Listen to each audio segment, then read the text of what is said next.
Friday afternoon in Henderson, Maxx Crosby tipped a football at the release point. Then he did it again. And on the second one, he caught Kirk Cousins on the hand of a 38-year-old quarterback wearing a red jersey. The red jersey. The one piece of fabric in an NFL practice that's supposed to be untouchable. And Kirk Cousins, remember, who spent 15 years in this league being the most agreeable man in every locker room he's ever walked into, grabbed Maxx Crosby by the jersey and got in his face. Teammates pulled them apart. They kept arguing after they got pulled apart. Nobody threw a punch. Both guys finished practice. And then head coach Klint Kubiak went home and slept on it. Saturday morning, his starting quarterback and the best defensive player this franchise has had in a decade stretched with the team, went through individual drills, and then stood on the sideline and watched the entire 11-on-11 period. Here's what I want you to sit with for the next half hour with me. That's not a coach losing control of his camp. That's the first real evidence I've seen that this building operates differently now. It just operates differently now. Did you hear me? This building actually operates differently now. Silver and Black Today starts now. Everybody, welcome back to the show. Silver and Black Today, a Believe podcast. We appreciate you being with us. And it's time for Silver and Black Today. It starts right now. Did I tell you that already? I'm glad. Anyway, here's what we know, right? We know this happened over the weekend, and it's not a big deal, but it is a big deal. It's a big deal because this guy, Klint Kubiak took control of his camp. And this is what I love about it. Now, stick with me on this because it is a big deal, I believe. Hey, what's going on, Raider Nation? Skockle Bradson with you. 9th season of this thing, and I'm telling you, this is the most interesting second week of training camp since I've been doing the show. Here's where we're going today. We're going to rebuild the Friday incident from the at least two people I paid attention to, who were actually standing there. Ryan McFadden at ESPN and Sam Warren over at The Athletic. Not the aggregators, right? We'll get into why the distinction matters because one national outlet, if you want to call them that, flat out made things up this weekend, and I'm going to name them. Then we're going to talk about the thing nobody else is talking about because there wasn't one fight Friday. No. There were two, and only one of them got punished. So we'll get into that in a minute. But that's my main argument today and what I want to talk to you about. And I've got an opinion on it with a tell I think you can track. Remember, I get into this verdict on it, and I tell you, you could track it, right? So we can do that. But the Maxx Crosby Kirk Cousins thing, you might say, no big deal. It happens in camp. And to a certain degree, you're absolutely correct. But I want to get into it because I think it's a positive. And that's what I want to tell you. I'm not getting into this to make more headlines or clickbait, whatever you want to call it. I want to get into it and talk about why it matters. Then Fernando Mendoza, who took first-team reps for the first time as a Raider on Saturday. I'm going to get into that. And I need to correct something I said on this show, or I might have tweeted it out last week, so we'll do that too. Because when I make mistakes, I own up to them. We'll hit the offensive line, the Cousins quarterback tier stuff. I don't know if you saw that from The Athletic that landed this weekend, and a lap around the rest of the news in Raider Nation. And what I'm watching Thursday, that's right, what I'm watching Thursday when this team is in Arizona. And then I'm opening the phones. And of course, you could be part of the show. I told you that. How many times have I told you that? The Raider Nation Court of Public Opinion. Yes, we do it on Thursdays, but I'm going to do some calls today. I'm starting to get calls in, and I don't want them to age. So we're going to do that. 702-900-7869 is the number. Write it down because I want to hear where you'll land on the discipline question that I'm going to bring up. I know some of you think Kubiak overreacted. Come tell me what you want to tell me, 702-900-7869. You can also send me your video, mail@silverandblacktoday.com. Do me a favor while I got you, I'm making you pay attention before we get into the Raiders action here, is Make sure you subscribe to the podcast wherever you get your audio. We are part of the Believe Network. Thanks to the folks for Believe. Pulled me out of retirement from the show to get another one going, and what a great season to do it. So make sure you, wherever you get your audio, just look for Silver and Black Today. If you're watching us on YouTube or wherever you're watching us, make sure you hit that subscribe button, thumbs up, and of course the notification bell. Now, Sunday was a day of rest. The team got back to practice. But Sunday was a scheduled rest day, so there was no practice to report on really over the weekend, and not a ton of stuff came out on Monday. That's not a gap in this coverage at all. That's just the calendar, right? That's how camp goes, and as camp starts to finish up here, and I said, that's just the calendar here, folks. We know what's coming next. The Raiders, of course, are going to be hosting the Arizona Cardinals at Allegiant Stadium coming up pretty soon. I hope you're excited about that as well. But give me a call, 702-900-7869 is the number. Again, 702-900-78 and a 6er and a 9er. Oh, excuse me, I dropped my pencil. So let's go. All right. Friday. Let's build it back from the tape, if you will, or at least the accounts. And I want to be careful here because I got a piece of this wrong last week. When I was commenting online. I'm going to own it in about 90 seconds, so stick with me. Crosby had been physical all week. We know what Maxx does. He's got that motor. How many times have we talked about that here together? And that's what you want. He was physical all week. That's the context. Not one bad afternoon. A week of a guy who's been dialed up since day one of camp. In Friday's team period, he got to Cousins twice. Now, Sam Warren's detail is the important one. On the first Crosby tipped a pair of passes at the release point and stayed off Cousins' body, didn't touch him. He was compliant with the no contact rule, right? So technically, legally, he did it right. On the second one, from the reports, again, from Sam Warren over at The Athletic, he appeared to catch his hand. McFadden's version over at ESPN, Crosby hit Cousins' hand. Again, this is McFadden's version. Crosby hit Cousins' hand or arm, and then the 15-year veteran had enough. He just had enough. Again, it's hot out there. Guys are getting into camp, trying to learn, trying to get ready for that first preseason game. And that's when Cousins turned around, got in Crosby's face, grabbed the jersey, words back and forth. Teammates broke it up, and Warren notes they kept jawing after they separated, which tells you something about how it actually went down and how it got to be what it was. No punches, right? There were no punches. Both guys were jawing back and forth. And look, Maxx Crosby. Let's talk about Maxx Crosby. You're not going to see a more fearless competitor than Maxx Crosby. Just aren't. And then Kirk Cousins, same thing. 15 years in the league. You think this guy's going to sit down because Maxx Crosby's a superstar? No. But there were no punches. Both guys stayed out of there and stayed out there, I should say, and finished the practice. Now, here's my correction from my conversation with a lot of you online. When this first came across Thursday and Friday, I had it in my notes that the flashpoint was an interception. That Cousins had thrown a pick, and that's kind of what set him off, right? No quarterback's happy when he does that. But that's not right. Neither of the two reporters I mentioned, McFadden and Warren, who were on the field, connected a turnover to it. So my bad. Cousins did throw 2 picks Friday, by the way, to Chin and Hezekiah Masses, but the confrontation came off tipped and hit passes, not a turnover. That link was mine, so I was incorrect to that. I own that one. It was an inference, and I was one to step away from it saying it out loud like it was reporting. So scratched. I bring that not to flog myself here, folks, which I can do from time to time, but because it's the whole point of how I try to do the show. I just want to make sure we're accurate. If I tell you something and it turns out I built it off an assumption, you're going to hear about it.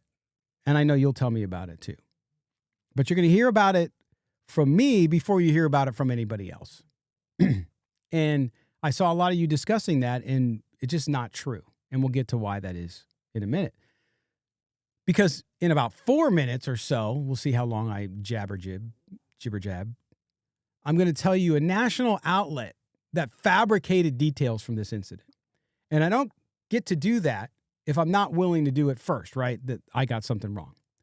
So if I'm not willing to do this first, then I'm not going to criticize anybody else. So that's where we stand here on Silver Black today. But anyway, let's get into the incident. I want to recap this a little bit. I know it's been reported. I know you've probably already read the headlines, but I think it's worth getting into because I think there's a culture issue here and a situation with Klint Kubiak, which I love here. That's big, and I want to get into it. So let's rewind. Saturday morning, day 9. Saturday morning, day 9 of Raider camp. Cousins and Crosby stretch with the team. They go through individual drills. Everything's normal. Then the horn blows out in Henderson for 11 on 11, and they walk to the sideline, and they stand there for the whole thing. Now, everybody in the National League picked that up and ran with the story. Rookie head coach benches his 2 stars, sends a message, passes his first big test. Now, over at the RJ, Adam Hill wrote that Kubiak passed it with flying colors. And I don't disagree with the framing at all. Dead on. But almost nobody carried the second half of the story, and it's the half that actually is very interesting. That makes this actually interesting versus just a normal training camp squabble, which do happen all the time, by the way. No, there was another fight on Friday. Jonah Laulu, remember him? Because, again, there was another fight on Friday. Jonah Laulu and Caleb Rogers. Jonah Laulu and Caleb Rogers, these 2 guys, Jonah Laulu and Caleb Rogers went at it in the trenches, defensive tackle and a guard. That's what McFadden reporting. That's what he was reporting. And I'll flag it right now that Warren doesn't have it. So this is effectively a single sourced piece here, but I trust Ryan McFadden, at ESPN. I had a version of it in my notes because I try to keep notes every practice. And I had a version of it in my notes from Thursday from the practice tracker that with Laulu throwing a short right hook. So it's corroborated in the substance. But the part that matters that neither of them was disciplined is McFadden alone. Now, who knows? Did something else happen? They didn't get held out like Cousins and Crosby did, but was there something else? There could have been. Because here's the thing. Ready? Here's the thing with this, and I think it's important. Klint Kubiak, rookie head coach. Klint Kubiak setting the stage. Laulu practiced Saturday. Rogers practiced Saturday. Rogers didn't just practice. Rogers took first-team reps at right guard for a 3rd straight day, and he was on the play. He was on the play side of Ashton Jeanty's long touchdown run that day. The morning after a fight with his teammate. Now, what's the question there? The question is, well, you made 2 guys sit out for fighting, 2 big names, but then the guys in the trenches, you didn't make them sit out. Why is that?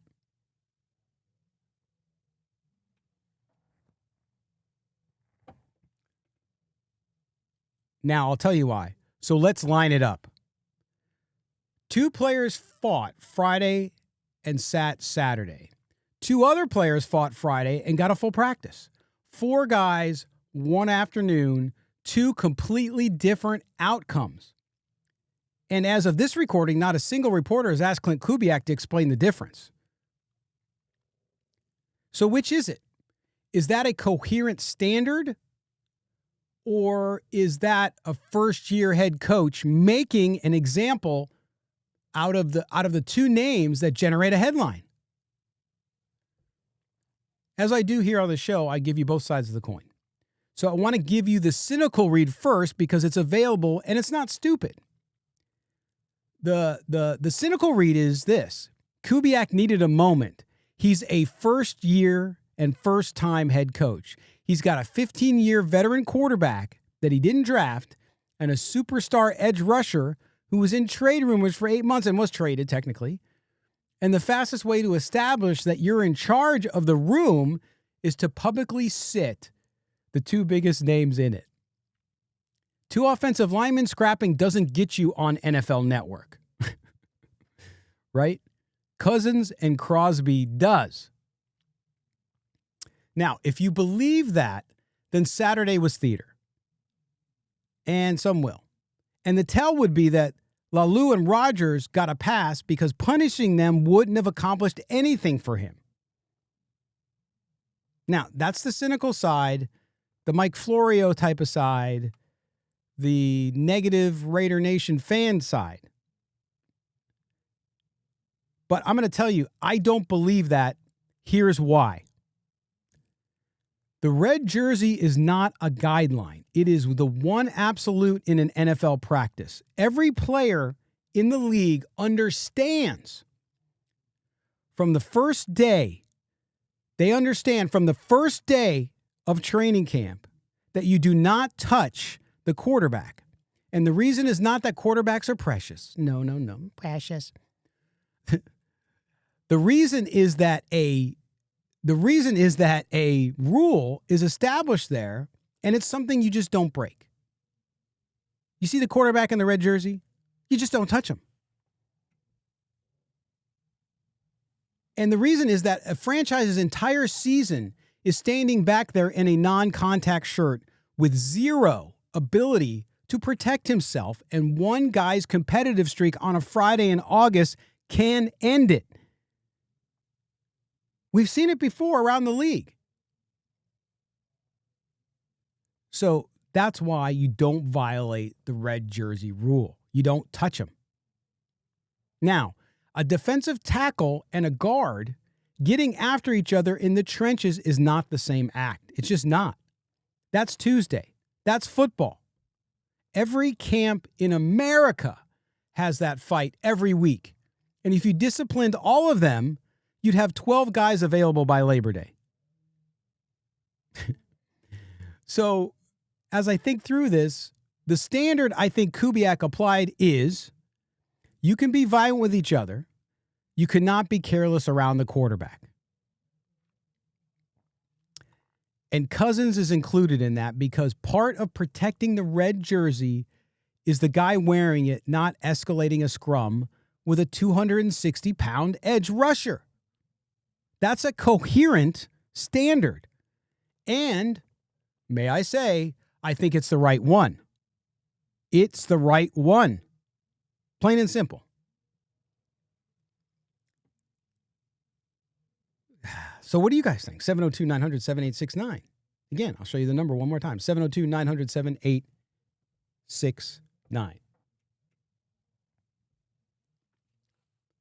But I got to add, and this is where I want to be honest with you, Kubiak hasn't said any of that out loud. I know you're saying, go here, just go ahead. He hasn't been asked, though. And a standard that only exists in my head as a plausible explanation is not a standard. It's a guess. I'm guessing, like all of you out there. So, again, my guess.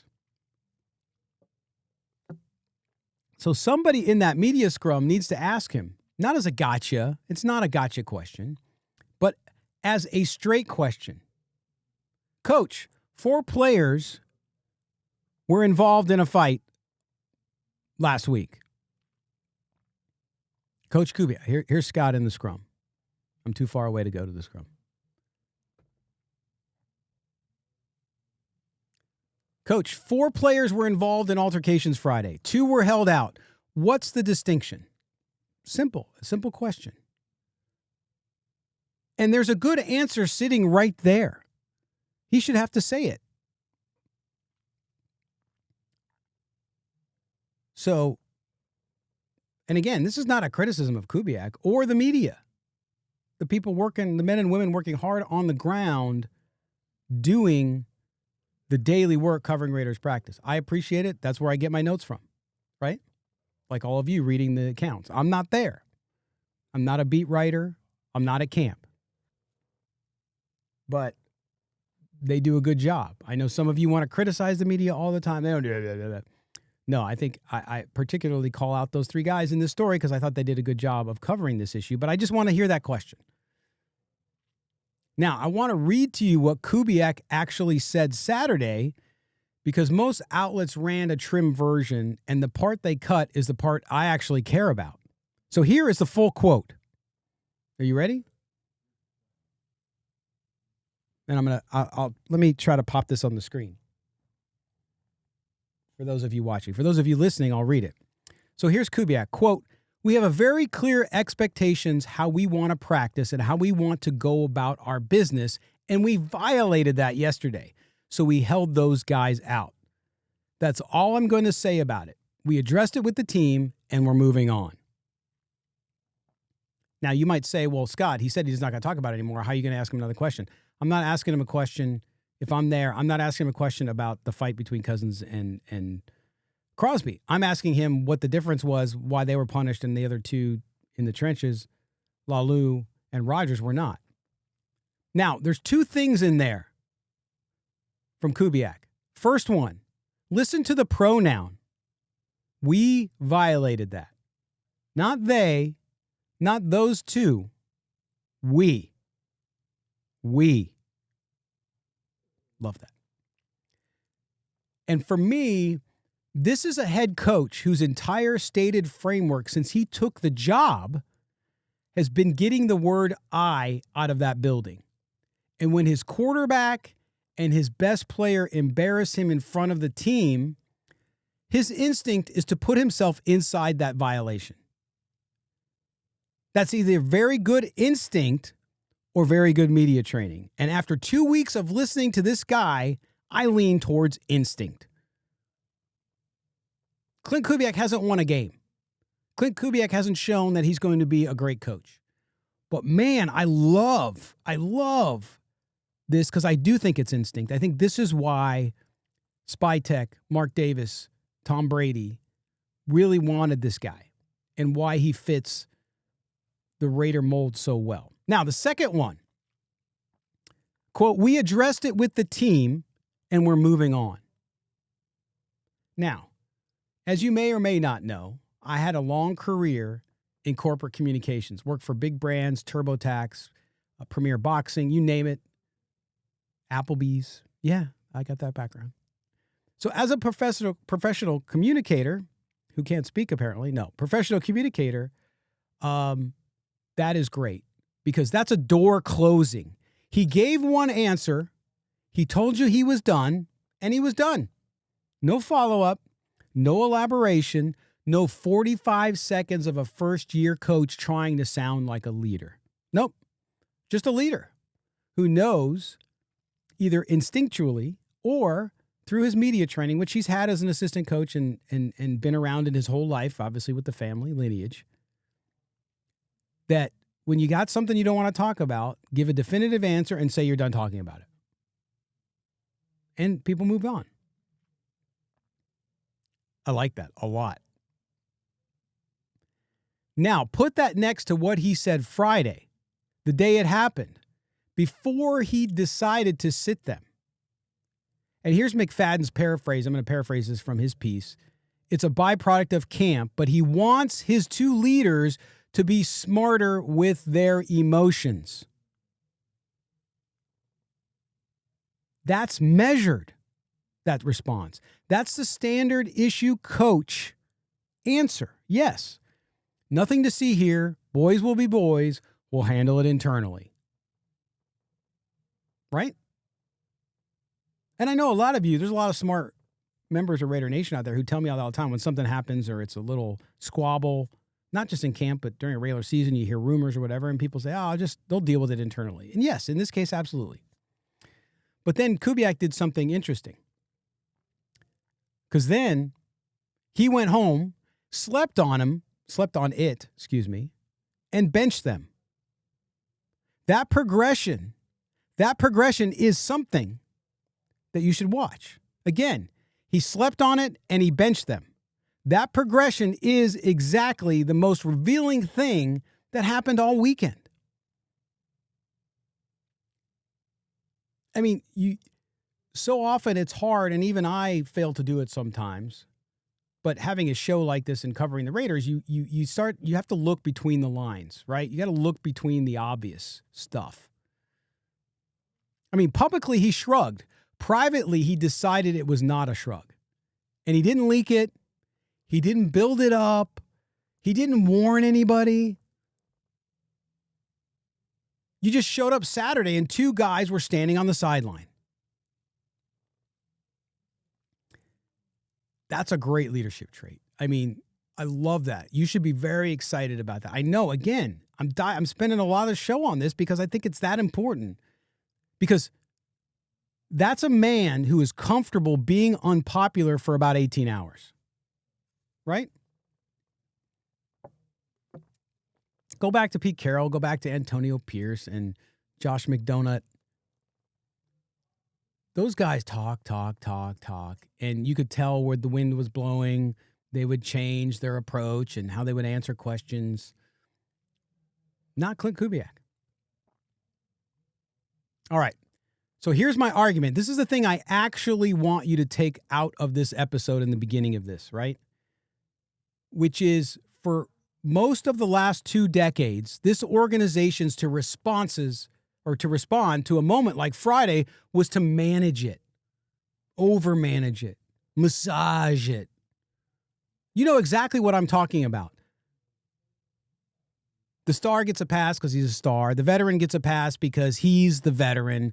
Somebody puts out a statement about how competitive our guys are. A coach makes a joke about it in the presser. Everybody moves on until the next one, which is worse or off the field, whatever. And then the one after that, which ends up on television. Or it becomes fodder for bad rumor websites or X accounts that post crap out all the time. But in this case, accountability in Raiders camp has historically been a sliding scale based on how much money you make, how many Pro Bowls you've been to. Go back to the second Gruden era with the COVID stuff and guys violating that and not being held accountable. Saturday, Klint Kubiak changed the dynamic.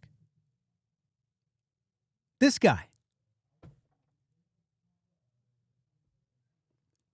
Think about it. Saturday, Klint Kubiak sat a quarterback he named QB1 before camp even opened, and an edge rusher this franchise spent an entire offseason trying to trade, then bringing back. Those are without a doubt, two big things. Maxx Crosby, the face of the franchise for now. And Kirk Cousins, his starting quarterback. Those are, without argument, the two most valuable people in that building. And they stood on the sideline in front of 90 teammates, and every single one of those 90 guys did the math instantly. If it applies to those two, it applies to me. That's the whole thing.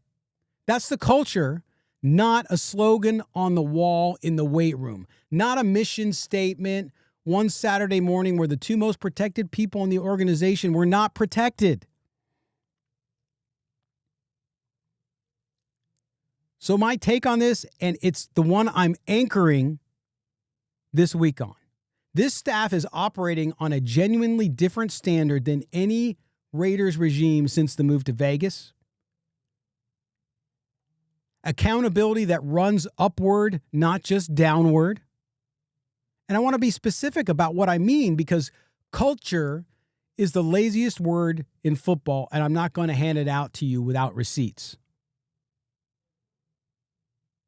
So 3 things. 1, the standard applies to the top of the roster. Proven Saturday.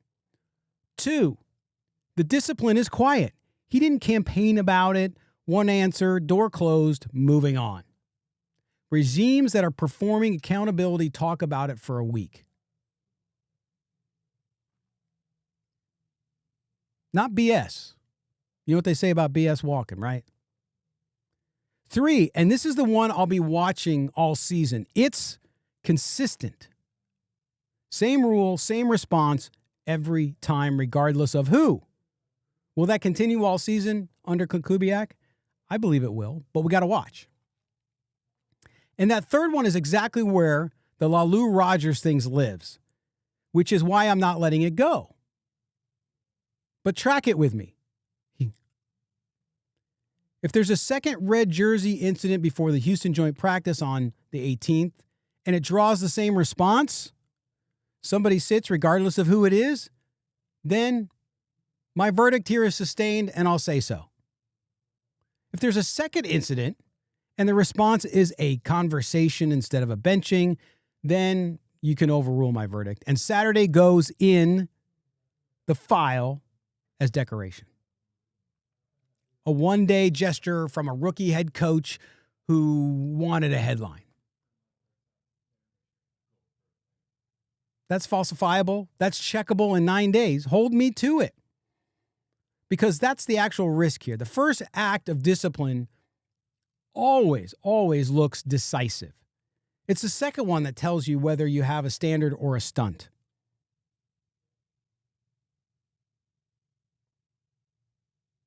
And you know where I stand. I think it is. I think this is where this staff and this organization are now.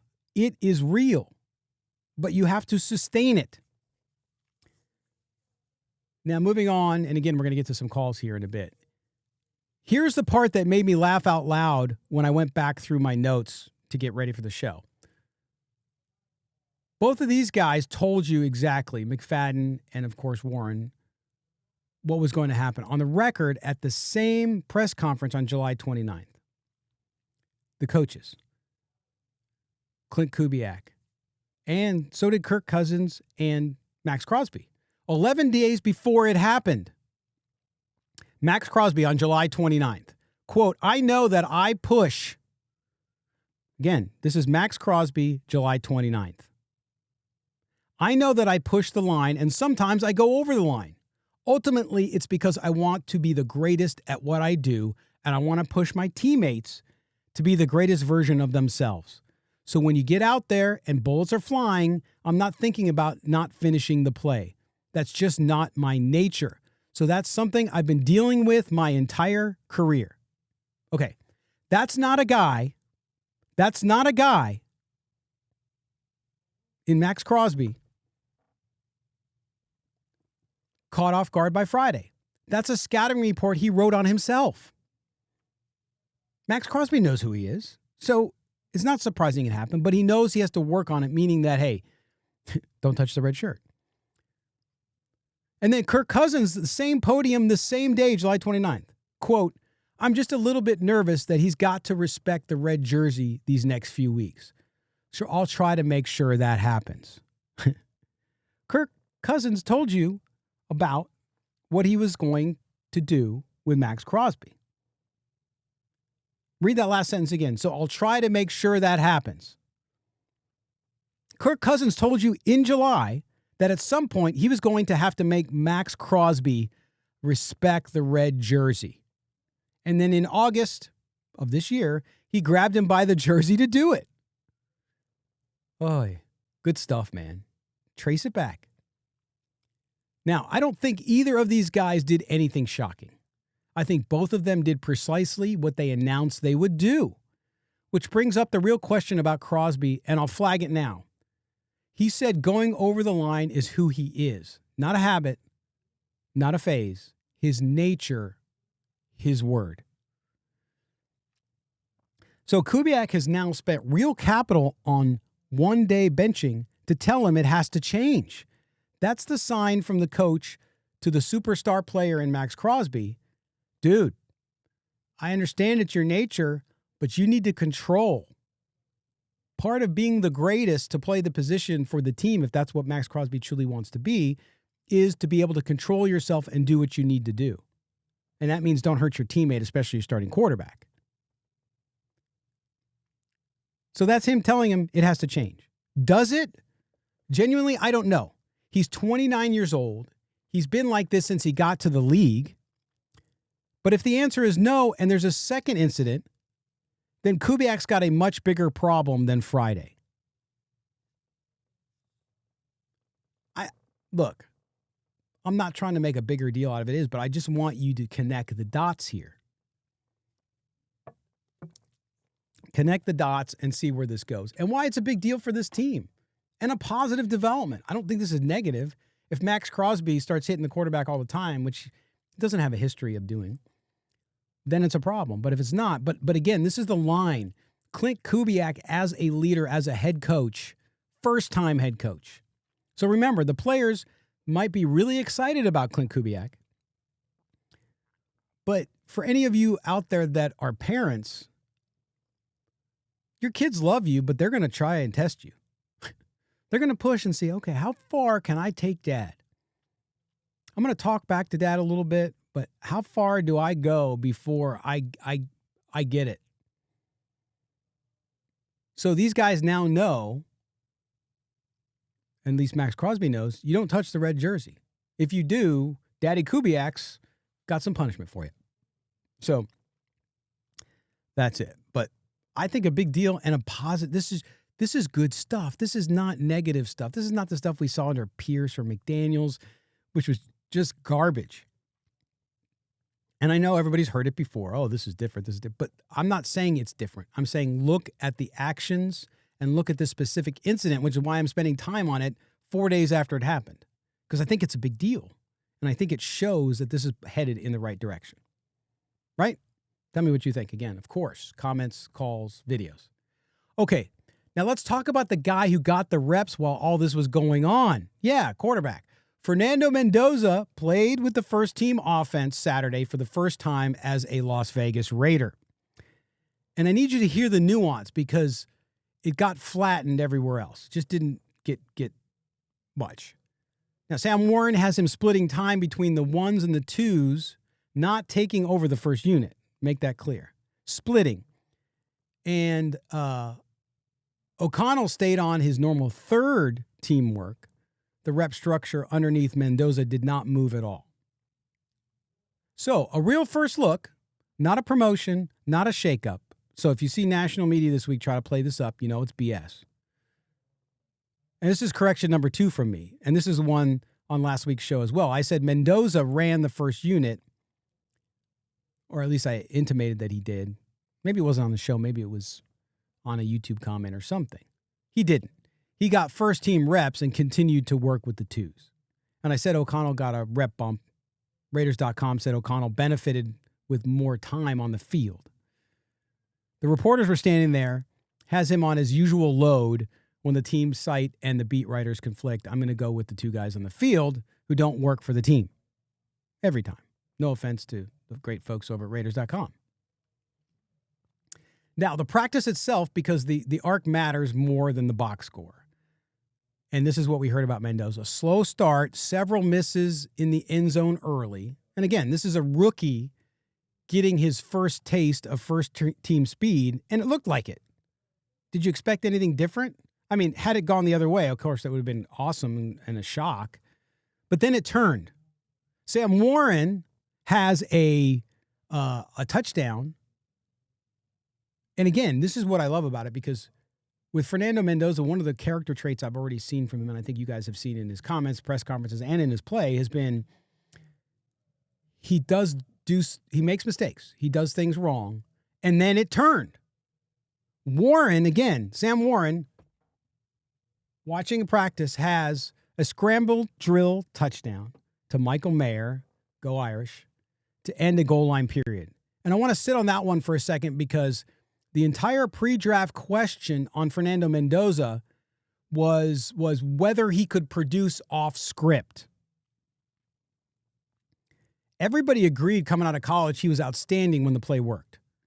The knock was what happens when it breaks. A scramble drill completion is by definition a broken play. And that's the exact box he was told he couldn't check. Checked in a goal line period in the first day with the ones. Now, Ryan McFadden separately has a pair of red zone touchdowns, one to Tucker, one to Brock Bowers. The Athletic describes the Tucker throw as an out route, perfectly placed, and calls it one of Mendoza's best throws of camp. Then he closed it out with 5 straight completions in the 2-minute period to set up a Matt Gay field goal. Both reports have that identical, so that one you can take to the bank. They both saw the same thing. Added up, 3 touchdowns across 2 different situational periods, plus a 2-minute drive he finished. Fernando Mendoza. For a first day with the first team, that's a hell of a day. Right? So there's your Fernando Mendoza news.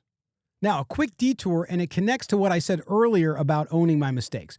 The touchdown number was a mess this weekend, and I want to show you why, because it's a lesson in how camp coverage gets built now.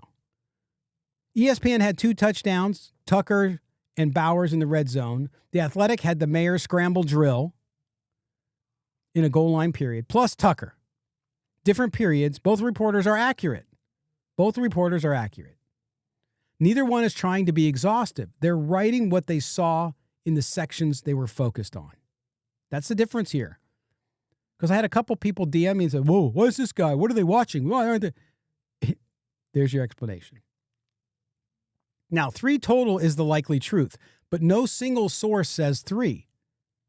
So if you see somebody publish 3 touchdowns as a hard number, they're doing arithmetic on 2 reports, presenting it as reporting, which is fine.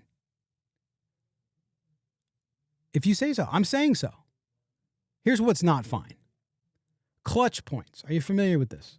They ran a piece on Sunday, and it got syndicated up through Yahoo, which a lot of my work gets syndicated up on Yahoo. So a lot of you saw it. And that was attributed to Ryan McFadden's report, a 3-touchdown line, including Mayer, plus a description of Tucker's score going through. And the quote was, quote, tight coverage by cornerback Taron Johnson. None of that is in McFadden's report. Not the 3-touchdown line, not Taron Johnson. They put words in a working beat writer's story that he did not write, and it went out under Yahoo's distribution to God knows how many people. And I flagged that piece as unverified when I first saw it. Now, it was embellished. Now, listen, I write for a living too. Sometimes I make mistakes, factual errors, numbers are wrong, and the editors missed it. But in this one, I know it was embellished. So they're out. I'm not sourcing them again. I'll go back to the sources. And if you see Raiders content from them, from Clutch Points, in your feed this season, go find the beat writer it supposedly came from before you believe a word of it. Sorry, just had to say that out loud. Support the people who actually stand on that field in August. McFadden at ESPN, Sam Warren at The Athletic, Adam Hill, etc., etc. That's who's doing the work. And I know some of you out there, you don't feel the beat writers ask enough tough questions and all that kind of stuff. But I'm just telling you, if you want accurate information, that's where you're going to go. Now let's go back to the part of Mendoza's day nobody wants to talk about. And it's the part I'd be most worried about if I worked in that building. Both reporters flagged the same 2 flaws. Off-target throws, the Athletic specifies 2 of the overthrows were intended for Jack Bech. And snap issues. This one's big for me. And I'll tell you why in a second. Snap issues. Repeated trouble with the exchange. The Athletic specifies it happened with Tyler Linderbaum and with Meredith. 2 different centers.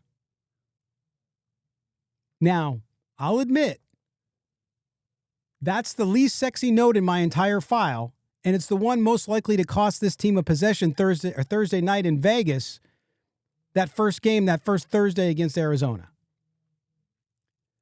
McFadden's framing, by the way, let's get to the ESPN framing. McFadden's framing is that Mendoza responded well. And that's the right emphasis for a camp practice. It's the wrong emphasis for a football game. In a game, a mishandled exchange isn't a rep you bounce back from. It's a fumble on your own 32 and the other team's ball. Right? No, for those of you out there who want Mendoza to be a bust, this This is not a big deal overall. It's something to watch, though. Now, context matters. Linderbaum is brand new to this team and offense. He's the highest paid center in football. First camp in Vegas. Meredith is a backup guard taking center reps, and Mendoza is a rookie adjusting to pro timing snaps for the first time. And, oh, by the way, this is where my point earlier was, he didn't take a lot of snaps under center in Indiana. This is one of the bigger criticisms of him that is fair. And it's not even a criticism, it's just a lack of experience. But that's 3 moving parts. It's early. Nobody should panic. I'm not saying panic or be worried, but watch. But it's a thing, and it's a specific thing, which means it's trackable. Watch the exchange on Thursday. If it shows up again in against Arizona, then the is he ready stops being an opinion and starts being evidence. And I don't think he has to be ready yet. As I said, not yet.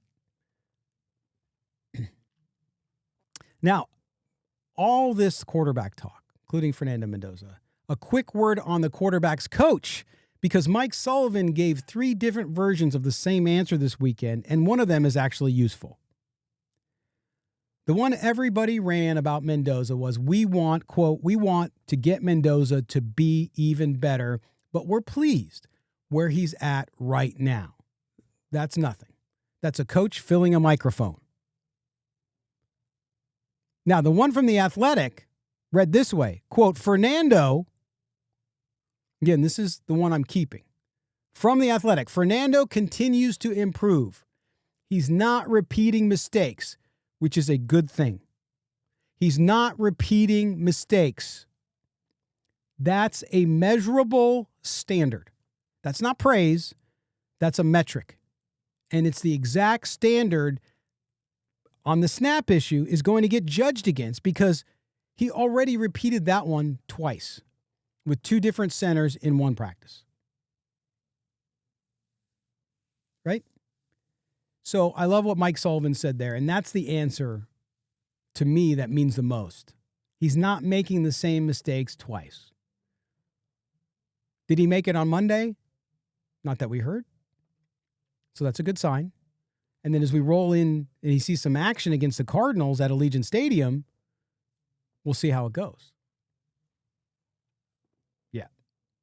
But this is where the read between the lines, folks. Stay with me here. Right? All right. Meanwhile, in the worst timepiece of content of the weekend, The Athletic dropped its 2026 quarterback tiers. Kirk Cousins comes in tier 3, 28th overall.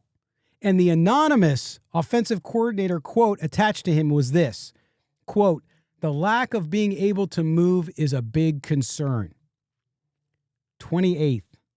Out of 32 starting quarterbacks from a poll of coaches and executives who watch him on tape for a living. Now, tier lists are vibes with a spreadsheet attached, and I normally give you 30 seconds on it and move along. But look at the timing. The same weekend that an anonymous NFL coordinator says Kirk Cousins can't move, Kirk Cousins gets into an argument with a pass rusher for crowding his throwing lane, which is precisely the problem an immobile quarterback has. Right? That's it. A mobile quarterback slides off that. A guy who can't move stands in there, takes the hand, and has nothing to do about it except grab a jersey. I'm not saying Kirk Cousins is a bad quarterback or he wasn't the right move for the Raiders. You guys know where I stand on that. Some of you believe that. I don't. But I do think, and nobody has tied this together yet, so let me do it. You've got 3 strands of the same rope. Strand 1, the league thinks Cousins can't move. Strand 2, Cousins physically could not get away from Crosby on Friday, and the frustration boiled over. The frustration boiled over. Now, strand 3. And again, I'm not arguing against Kirk Cousins. Strand 3, the number 1 overall pick, took first-team reps for the first time the very next morning. That's strand 3. And I'm not telling you Kirk Cousins is losing this job. My standing verdict has not changed. Cousins starts week 1, and Fernando Mendoza doesn't see meaningful action before week 13 after the bye. I'm holding that. But those 3 strands are one story, not 3. And the guy who has to live inside that story knows it better than any of us do. And the tell on this is going to be whether Mendoza keeps any first-team share on days when Cousins is fully available. Saturday doesn't count. Cousins was benched. Somebody had to take the snaps. If Mendoza is still getting first-team work this week with Cousins standing right there healthy and available, then that's a real signal. If he goes straight back to the 2s, Saturday was just roster math. Simple. That's it. And again, I'm not trying to create any controversy. I'm just saying, as I said consistently on this show, Fernando Mendoza shouldn't see time till later in the season, but things can change. There's a small percentage of a shot that he could play earlier if things with Cousins don't go as anticipated. So those are the 3 strands. So again, I'm giving you these breadcrumbs to watch. This gives you more, I think, fodder to watch camp more interesting. I'm not brilliant. There's lots of people doing the same thing, but I wanted to lay it out for you on the show. And yes, going longer on the show today. I hope you appreciate that. We do have some calls coming up, so stick with me as I take a cup of coffee. Now, let's go to the offensive line. Saturday's first team look, and what it looked like, I should say, left to right. This is Saturday's first team look, left to right. Colton Miller, Burford, Tyler Linderbaum, Jackson Powers-Johnson, and Caleb Rogers splitting with DJ Glaze. So right guard is the live competition, and it's been trending for a week. Through August 5th, Powers-Johnson took every snap on first-team rep. August 6th, Rogers starts splitting, and Kubiak framed that as planned, not reactive. August 7th, Rogers fights Laulu. August 8th, Rogers is right tackle. Does that mean Caleb Rogers has a leg up? Rogers is right back in there, and he's on the play side of Jeanty's long touchdown run. Jeanty's long touchdown run. You guys have heard about that, right? So what do you make of this? Is Jackson Powers-Johnson, JPJ, is he the guy or is Rogers? This is a 3rd straight practice he turns up positively by the reports. And listen to what Rogers said Saturday, which reads completely different now that we know he'd been in a fight the day before. Here's Rogers, quote, "If you're persistent, you can get it. If you're consistent, you can keep it. My job is to be consistent, and we do that every single day by holding each other to a higher standard and working very hard." Caleb Rogers. Holding each other to a higher standard from the guy who fought a teammate 24 hours earlier and didn't get disciplined for it. I actually think that's the tell, that my read on the standard is correct. Rogers isn't talking like a guy who got away with something. He's talking like a guy who thinks what happened in the trenches Friday was inside the rules of the sport. Now, at right tackle, Glaze seems to be entrenched, and I want to be precise about the word entrenched, because Sam Gordon had the piece of the weekend on this, and it's not flattering. Glaze started all 17 games in 2025, only Raiders lineman to do it.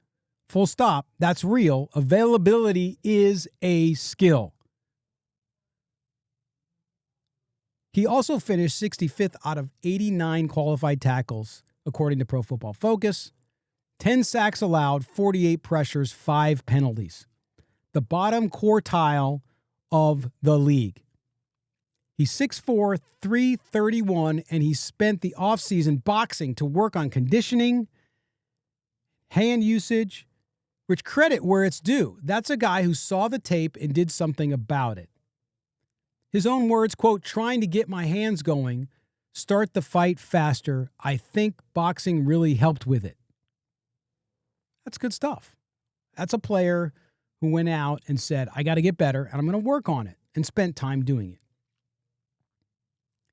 And this on going against Crosby every day, he said, quote, no better challenge to have than to go against what I think is the best pass rusher in the league.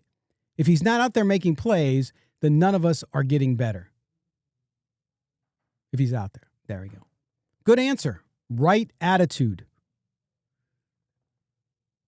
But here's Rick Dennison, the offensive line coach, on Glaze Saturday. Quote, DJ is really working hard. Every day there's little things.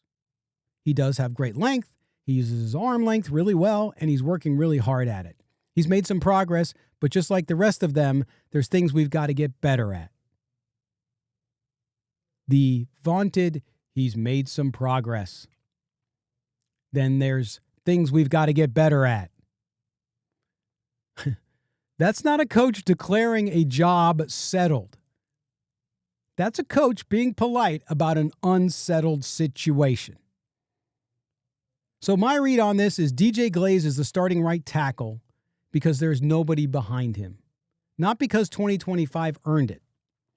Those are different things, and this roster is going to find out which one it is on August 18th against Houston, I believe. August 18th against Houston is going to be a big test. Have you seen the Texans roster this year? And that Texans defense, that's phenomenal. So they'll get a big test. All right, so let's do some rapid fire here stuff also from the weekend. Ashton Jeanty, he broke a long touchdown run on Saturday, performed again well on Monday. Outside zone, right, Rodgers and Glaze sustaining their blocks. Jeanty cutting up, untouched. Cutting up through it, untouched. Second straight practice this weekend, he flashed in space. No surprise. Year 2 and the outside zone scheme fit is exactly what he said it would be in May. Another guy Raider Nation excited about, and you kind of root for, especially after the season he had, although he did come on late, and that's Jack Bech at wide receiver. 2 weeks in, no signature moment, and now he's a target on both of Mendoza's overthrows Saturday. I'm flagging him as the quiet problem in this camp. We talked about the wide receiver room a lot, and Dante Thornton Jr., but Jack Bech, there you go. Meanwhile, Tompkins, an undrafted rookie, E.J. Williams Jr., both scored in the red zone. Both of them did. And Malik Benson keeps showing up in notebooks on offense and in the return game. Now, watch that, because Benson not only performing at wide receiver, but as the coaching staff has said, and it's just true in the NFL, if you're a kid who goes later in the draft or you're an unsigned free agent, undrafted free agent, you got to show that you can play special teams in the NFL. That gives you a much better chance to make the roster. Malik Benson, to me, because he's performing at both sides of that, he's going to make the roster. If Jack Bech ends up behind a 5'8 journeyman and a UDFA on the preseason depth chart, that becomes a real story. Just does. And remember, SpyTech knows Tompkins from Tampa. That connection is not nothing. You know how the NFL works. So watch that one. Other news or other things to watch. Malcolm Koonce absorbed Crosby's reps Saturday. And after he took Crosby's reps Saturday, his take on it was, quote, I don't really think my role is different. I think Robbie knows the type of player I am, so he's kind of got things etched out for me. And what is that? Rushing from 3 or the 5, it doesn't matter to him. So you got to like that, and that Malcolm Koonce is open to and has adopted and embraced what this defensive side, what Rob Leonard, as he called him Robbie there, wants him to do. So that's good. Now, from the kicking perspective, no Tokyo toe. Matt Gay hit the field goal at the end of the 2-minute drive, only kicking rep in written coverage Saturday. Nothing Matsuzawa, the Tokyo toe. So, again, he was a long shot anyway. Great story. But if you're waiting for the Tokyo toe to be the kicker for the Raiders, I'm not sure that's going to happen. I think Matt Gay wins out. All right, now on to the secondary. Corner, the big job, of course, the big question. The corner opposite Eric Stoke is still unresolved. Masses, Porter, McCoy, Richardson are all rotating, and nothing in the weekend window or early Monday tells us who's opening team periods. McCoy is still on the managed rest plan Kubiak laid out on July 28th. At safety, Stukes got expanded first-team work Thursday and handled it well. Polomau and Chin remain the top pairing, so we'll see what happens there. No transactions to speak of that are of note that I believe are a big deal, so we'll see where that goes. And see, the Raiders may not be done making changes. Who's out there? What do they need? That becomes the question, but we'll see as time rolls on. And, of course, some of the better news, and you always want this to be the case when it comes to training camps, no injuries. No published availability list on Saturday, which is annoying, but that's just the way it is. Thursday's absences were Jalen Naylor, Kwity Paye, K'Ron Crawford, and I forget who else. But nonetheless, no big injuries to speak of except the managed rest we talked about for Jermod McCoy. So I think that the way things are going, Raiders, knock on wood, have stayed healthy. And we'll see. Now they're going to get into some contact with preseason games and the joint practices and so on. And that's where things can happen as well. So we'll watch that closely. All right. So now you're up to date on the latest from Raiders training camp. You got my opinion on the Cousins, the quarterback, Mendoza, you name it. But a really good weekend, early week for the Raiders. And now it's time. It's time to go to your calls. And again, you can be part of the show, 702-900-7869. 702-900-7869. Also, if you want to email us your videos, I'm just shocked you guys haven't sent videos yet. Maybe you haven't been fired up yet enough because the Raiders haven't hit the field. But you can mail that to mail@silverandblacktoday.com and we'll do it. Also, a quick note, we will be returning to the radio in Las Vegas on Saturdays at 5 p.m. So you get geared up for game day the next day over on KDON 101.5 in Odyssey Station. We've been on that station and others there since 2018. So check it out, 5 p.m. on Saturdays, KDON 101.5 FM in Las Vegas. Look for Silver and Black Today there. Okay, let's get to a few calls here with the rest of the time I have with you guys today. And first, we're going out to my man. He hasn't called this season, his first call of the season. One of our favorites here on the show. It's Dave Casper, the Ghost from upstate New York. Here is Dave Casper, the Ghost. Hey, Scott. This is Dave Casper, the Ghost from upstate New York. I'm not calling for any specific reason other than to say I just binged all your new shows since you're going solo now, and I am so happy you are back on the air. You, as I've said previously, are the best Raiders podcast going with your objectivity. So I thank you, and I like I said, I'm caught up now, and I just wanted to say welcome back. I really missed you guys when I thought you were going to be permanently off the air, I'll I guess end the phone this message with me stating the same thing I've said to you and Mo in years past. The record this year for the Raiders, I am not so much concerned about, other than more so the progress and the direction of the team and the franchise in general. So hopefully it's more than 3 wins. But if you could see a sense of direction and Klint Kubiak's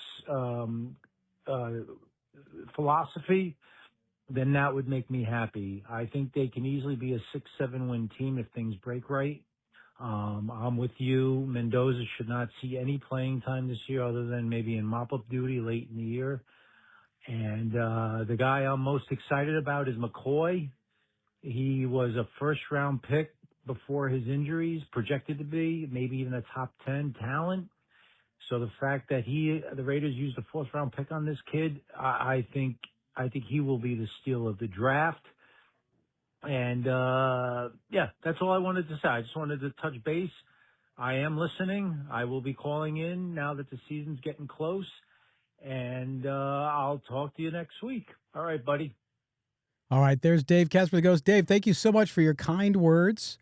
And you're as much a part of the show as I am because during the season, you're always there with great takes. And I appreciate the kind words, too, about the objectivity. We do that here. There's a lot of great Raiders podcasts out there, and they all have a different little flair to them. That's what we try to do. Even here on the Believe Network, on the podcast network I'm now on, there's other Raider podcasts too, so people can find what they like. But I agree with your point about McCoy. If McCoy can be brought along, and I think they should be careful with him. As much as Raider Nation and you, Dave, are excited about him, I just don't want to see him get re-injured. So I think the Raiders are going to be very, very careful because, like you said, not caring about the record this year. They want to develop this team and they want to have a foundation. And when you get a steal like a guy like Jermod McCoy, because of that injury, the last thing you want to do is rush him back. So I would be extra careful with the Raiders. I don't expect Jermod McCoy to be a starter at the start of the season. Now that knee gets stronger, he gets his reps in and all of that. I to be honest, I don't even want to see him in the mix when the regular season starts. I'd like to see him after they believe that knee is a go and he can sustain practice and he's strong. Middle of the season-ish, I'm just guessing. Now, who knows? Maybe he's Superman and he's Maxx Crosby and he can rehab that thing so well and he gets to the point where after 3 games he's ready to go. Great. But I just want them to be very careful with him. I want them to do baby steps because I think you're right. I think he will, at the end of the day, be the steal of this draft eventually. This is a guy who has the ability, I believe, to be all-pro and to be great. But that's all guesswork right now, but I do hope that they bring him along slowly. So there you go. Dave, thanks, man. I can't wait for your next call. Appreciate you as always and appreciate you listening. Now we're going to go out to another one of our great guys doing God's work, as I say, Pastor Mike behind bars, always with good takes. So let's go to Pastor Mike. Scott, it's Pastor Mike behind bars. I'm still trying to figure out this whole video thing. Hopefully get a video out to you maybe in the next couple of weeks. Just wanted to touch base, though. Just watched your show on the Mendoza plan and Mike Florio. You know, okay, when you just mentioned Mike Florio, it's like I almost don't even pay attention to what's going to even be said after that. Guy's a total hack. He's a Raider hater. Don't even pay attention to the guy. I like what they're doing. I feel like Kirk Cousins, from what it appears, he's got a command of the offense. I think that's important.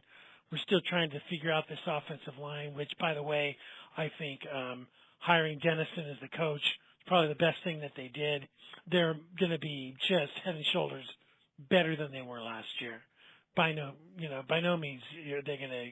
I don't think they'll be worse for sure. So they're going to definitely be better, which means that the running game is going to be better, which means that the wide receiver issue I'm not so worried about yet. I trust Spytek and his judgment on the wide receivers that they have in-house. There's a reason why they haven't signed a vet yet. Maybe they still will, but we'll just have to wait and see. There's still a lot of work to be done between now and even the beginning of the year. So I'm looking forward to it. I'm looking forward to this year. Planning on going to games. Not going to boycott, I don't think. I hope not. But anyway, keep doing the good work that you do, man. And we'll talk another time. Raiders. All right, there's Pastor Mike behind bars. As always, a great call. And I want to hit on a couple things there. Offensive line, yes, I agree with you. And you saw it, as I talked about, on the weekend with Ashton Jeanty's run and getting him in space with that zone scheme worked well. Now, again, that's in practice. 11 on 11, I get it. But still, we got to see it in action once we get to the regular season. But, yeah, Rick Dennison, great call on that. Absolutely. And the wide receiver, having that running game going, again, these are all intertwined, right, Mike? The offensive line doing better with the running game and its ability to go. If those get established, that frees up those wide receivers. And so if you don't have a true number one, that's okay. In the scheme, you can get by as long as guys don't drop balls, as long as guys are getting that quick separation and they're not able to just stack the box. Because I don't care how good your offensive line is, if you stack the box, it's going to be harder to run. And so you need those receivers. Now, you didn't mention Brock Bowers, Michael Mayer.